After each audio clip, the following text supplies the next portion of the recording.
It's easy to say that we believe something, but it takes real conviction to act upon that which we believe.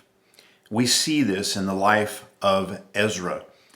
In the book of Ezra, chapter 8, as he has gathered a group of people to take them back to the land of Israel, back to Jerusalem, he pauses for 3 days.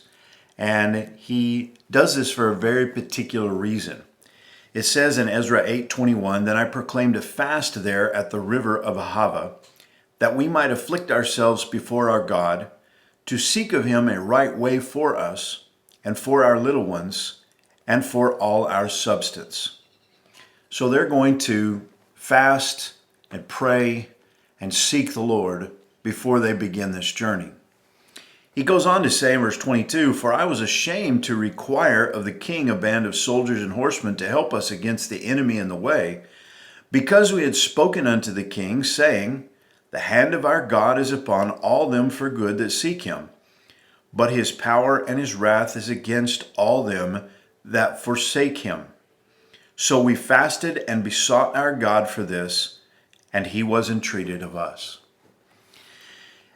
Ezra is thinking back to a former time as he had opportunity to talk to the king. And as he was requesting from the king the permission to take this group back to Jerusalem and to take the articles that Nebuchadnezzar had taken earlier from the temple and to return them to Jerusalem, he had spoken to the king of the mighty God that Ezra worshiped. And he had said to him that the hand of our God is upon all them for good that seek him, but his power and his wrath is against all them that forsake him. And so he had spoken his conviction that God would protect those who were seeking him. And now, when it came time to return, he knew that he could go to the king and ask for a military escort through the dangerous lands to return. But he says, "I was ashamed to require that of the king." In other words, Ezra came to a point where his situation lined up with what he had said that he believed. And he had a choice to make.